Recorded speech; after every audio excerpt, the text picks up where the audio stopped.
Тамара лежала на кровати в палате реанимации. Она только недавно очнулась от наркоза после операции. Женщина никак не могла вспомнить, что с ней случилось, почему она здесь и вообще, что происходит. Потом память начала к ней потихоньку возвращаться.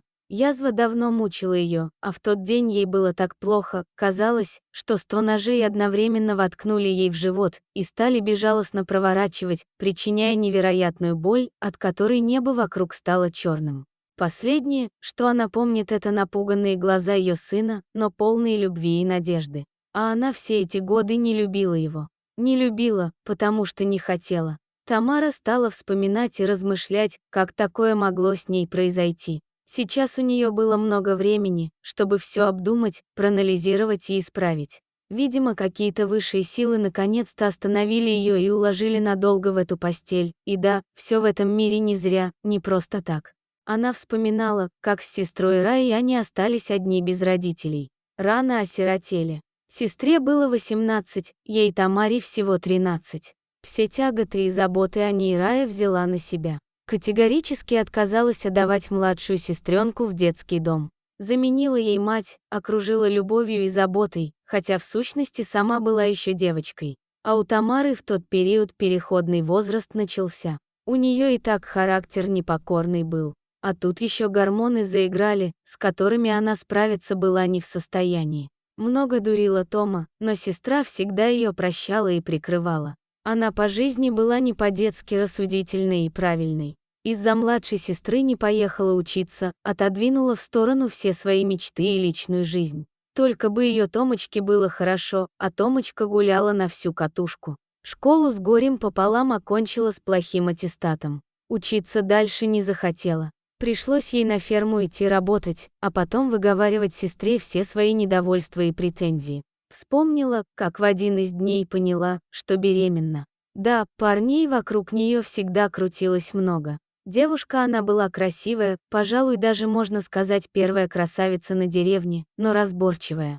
Деревенские парни ее не сильно привлекали. Всех их она из детства знала и всерьез не воспринимала. А тут ребята-студенты столичного вуза в стройотряд на все лето приехали. И закрутился у нее роман с одним из них, буквально с первых дней, как их расквартировали по селу. Все лето Тома гуляла с Павлом. Он клялся ей в вечной любви. Не сказать, что она влюбилась в него, просто надеялась с его помощью вырваться в лучшую жизнь. Еще в самом начале их отношений он подарил Томе на день рождения щенка. Так часто бывает, что парни дарят живые подарки своим девушкам, собачек или котят. Тома животных не очень любила, но отказаться от подарка не могла. Поэтому шарик был отправлен в заботливые руки Раи. Так прошло лето. Стройотряд уехал, а Тома так и осталась с обещаниями Павла любить ее вечно. Как выяснилось, через 2 месяца Тома была в положении. Аборт было делать уже поздно, так ей сказал врач в районной женской консультации. Но она решила, что ребенок ей не нужен, и договорилась с бабкой соседнего села, что та все сделает в лучшем виде. Утром рано, когда Рая уже ушла на работу, она собрала нужные вещи, села на велосипед и поехала к бабке на операцию. Рая ничего не знала о намерениях сестры, да и вообще о всем, что происходит. Тома потихоньку выбралась за околицу, села и покатила по тропинке вдоль реки, в соседнее село за лесом. Но до него доехать она не успела. Внезапно из кустов наперерез, прямо под колеса выскочил шарик. Тома резко затормозила, вывернула руль вправо, чтобы объехать собаку, но не справилась с управлением и упала вместе с велосипедом. Домой приковыляла вся ободранная с подвернутой ногой, на которую через час было невозможно наступить. Велосипед тоже требовал серьезного ремонта. «Пошел, пошел», я сказала, злобно крикнула Тамара на худенького, темноволосого мальчика лет 5-6. «Ну, что не понял, и в кого ты такой дурак, не как в своего папашку? Повезло же мне с ним когда-то встретиться». Антоша озирался по сторонам, словно загнанный зверек, и боялся сделать хоть один шаг. В его глазах было столько обиды и отчаяния, что казалось, каждое произнесенное слово матерью било хлеще любого кнута. Но он стоял рядом с ней и, крепко вцепившись тонкими пальчиками в ее короткую юбку, держал сильно, надеясь, что она все же его поцелует, обнимет и больше не будет ругать. Мальчик очень любил свою маму и порой представлял, как она когда-нибудь подойдет к нему и погладить по голове, споет колыбельную или просто поиграет в прятки. Но Тамара не любила сына.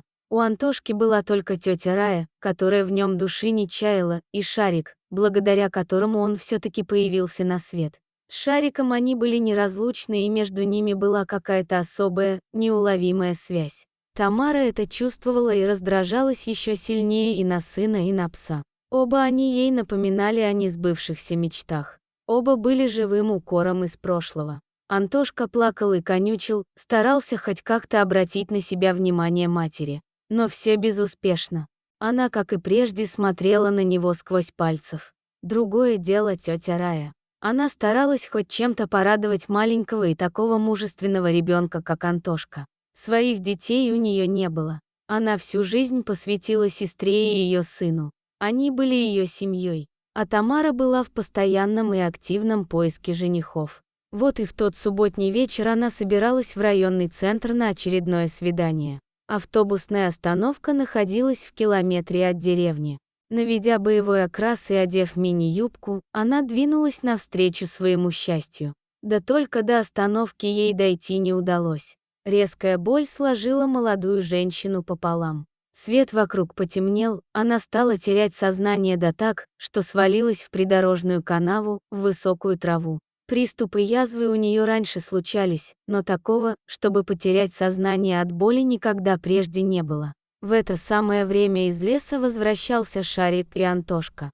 Если бы не пес с его вездесущим носом, так бы и померла она в канаве. Последнее, что она помнит, это глаза сына, полные слез. Когда ее грузили в скорую, обрывочки фраз, прободная язва, только бы довести ее живой. Сейчас она лежала в реанимации, и ее жизни уже ничего не угрожало. Да только вот жизнь эту ей спасли такие нелюбимые ею сын и пес. Она даже на Павла, отца Антошки, перестала злиться и простила его. Ведь это он подарил ей сына и собаку. Теперь в ее жизни все будет по-другому, и в жизни ее любимой сестры тоже. Она точно знала, что когда поправится, то будет вымаливать на коленях прощение у всех троих. Спасибо, дорогой друг, что дослушал до конца. Делись своим мнением в комментариях, а также подписывайся на канал. Впереди еще много интересного.